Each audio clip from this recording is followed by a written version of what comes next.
Hello everyone, and we've got some pretty big news in regards to Total War Warhammer 3 and Total War 40k. So, Sega have announced that they're going to be in Gamescon, which is going to be a very big showcase at the end of August. And it seems that they're going to have quite a few titles on display to be able to be played with. So anyone that's there can get a first-hand look at 40k and some other titles too. It's running for a few days, August 26th to August 30th, and I'm assuming they'll do a big booth like they did during the TwitchCon I went to a few years back.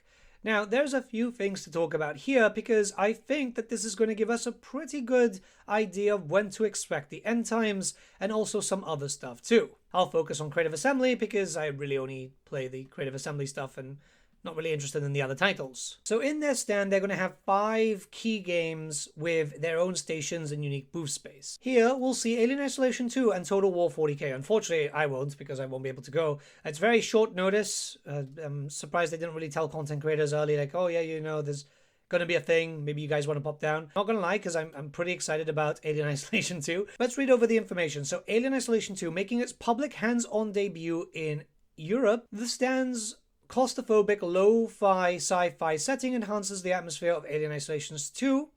Playable prologue. So a prologue is already playable. That's pretty cool because, I mean, it's not been that long since they announced the title, and I thought they were going to be taking their time, but it looks like they've got a pretty good idea where everything's going to be going.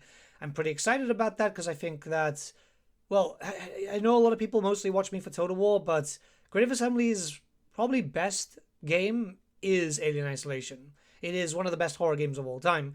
Then we've got some details here. So Total War Warhammer 40,000. Making its hands-on debut, players will take command of the Emperor's finest, the Space Marines, across 3 gameplay scenarios, all set within a booth inspired by the war-torn setting. So I've seen these events before, I've been invited to these events, and I know how it works, right? The fact is, it's likely going to be 3 different battles, right? Well, they say that, but it's going to be kind of like Pharaoh. I don't know if you guys remember that. There were 3 different battles. It was one kind of open field, one with a little bit more terrain features, and then one in a defensive siege. I don't imagine that they'll showcase sieges just yet, but the idea there, for Pharaoh at least, was to just kind of show how things would work.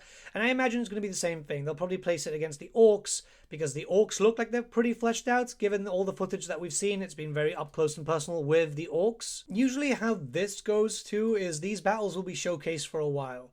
So I imagine not much news is going to come out afterwards, barring just like blogs and Creative Assembly's general streams, but they'll keep reusing those assets. That's fine, because at least it'll be different. Right now, it's just been the same battles over and over. You know, the Billy thing was shown prior in short clips, and they're going to show something apparently this month too, but it's the same battle. Hopefully, it's the full battle, because I really want to get like a good look at some units.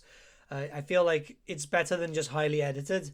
Maybe that's just me, but, you know, with Total War, you just want raw, unedited footage sometimes. Again, we shouldn't really expect too much. They did say that there's going to be like a closed beta or something, but that is down the line, so yeah, I mean, it's exciting for both games, really. Now, this is where the really interesting news comes in. We also see that it's going to be playable for Lords of the End Times, right? But it's just kind of like, oh yeah, it's playable in this area, in a free play area, and that's it. No big hullabaloo for one of the largest DLCs that they've ever released, and the fact that it is like the big zenith for Warhammer Fantasy.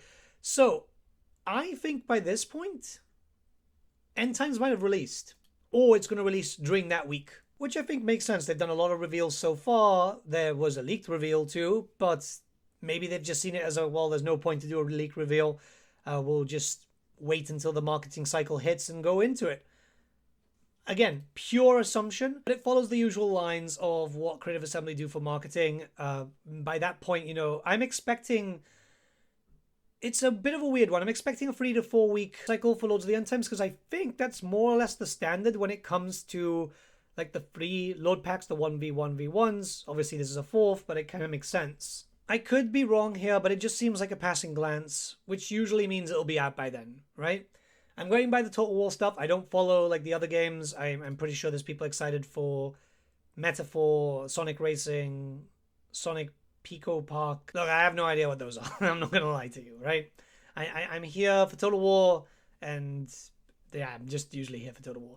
But let me know what you guys think in the comments below. Yeah, the website was on some Game Press website. I guess this is where all the journalists get their information, which is why so many journalists are basically just regurgitating the same posts and stuff, but who knows. Anyways, have a great day, everyone, and I'll see you all again very soon. Hopefully we'll have some proper news on everything, and yeah, bye.